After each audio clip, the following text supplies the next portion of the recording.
Israel is one of the most racist countries in the world. While you'll never hear anyone in the mainstream media say this, this is actually one of the most important things you need to understand if you want to know what's happening right now.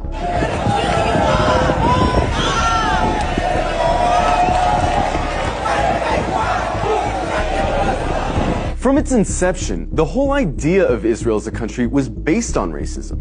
Israel was conceived as a Jewish state, and while there's nothing wrong in principle with Jews having a homeland, the problem is that they insisted that that homeland had to be in Palestine, which already belonged to someone, the Palestinians. The slogan of Israel's founders was "a land for a people without a land."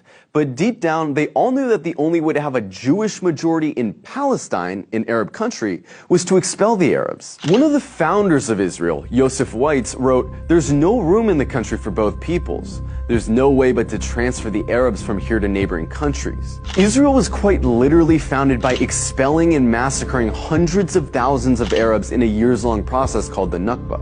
And when you found a country based on racial exclusion, you're gonna get a culture that fosters and celebrates racial exclusion. Because countries that commit terrible atrocities rarely acknowledge committing those atrocities. And the presence of Palestinians who remained in Palestine became a constant reminder, not only of the violence that founded Israel, but of the constantly looming threat that they might come back and try to reclaim their land. Every day you can find videos coming out of Israel showing Israelis calling for all Arabs to die,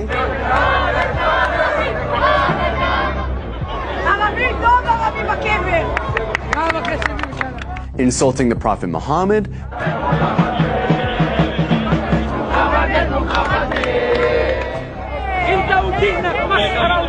desecrating mosques, spitting on Christians, mocking and celebrating the murder of Palestinians, committing violent hate crimes against Palestinians, watching Gaza get carpet bombed from a cliffside for entertainment. But don't just go off these anecdotes.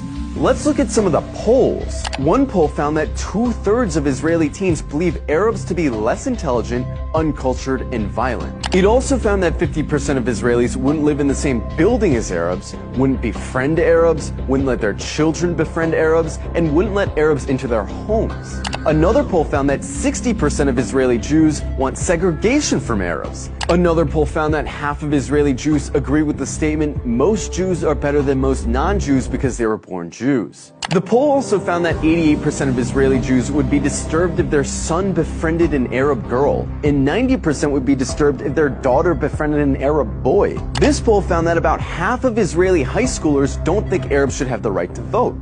Another poll showed that almost half of Israeli Jews don't want Arabs teaching their kids. Not only are these views widely held in Israeli society, they're also represented in government, which codifies these sentiments into law. For example, Israel has a law that says if an Israeli marries a Palestinian, or someone from several other regional Arab states, that person isn't allowed to move in with said Israeli.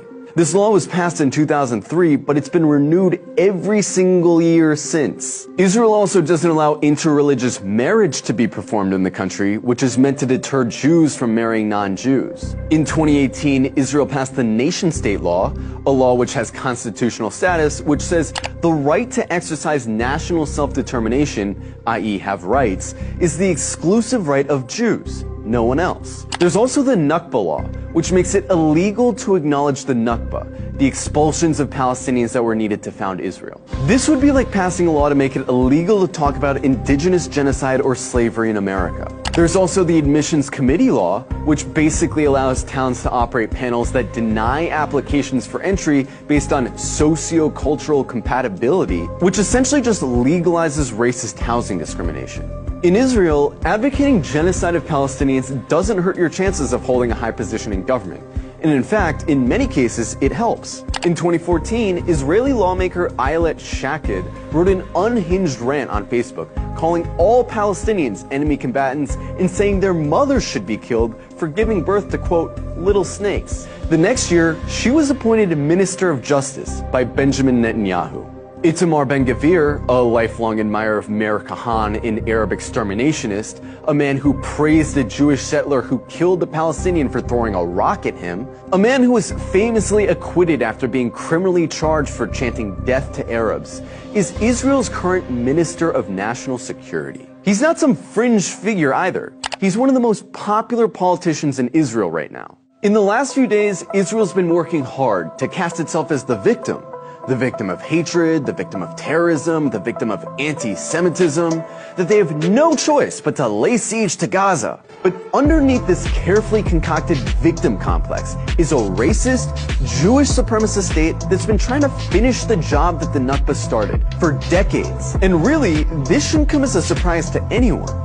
After all, they're literally cutting off water and electricity to a city of 2 million people right now.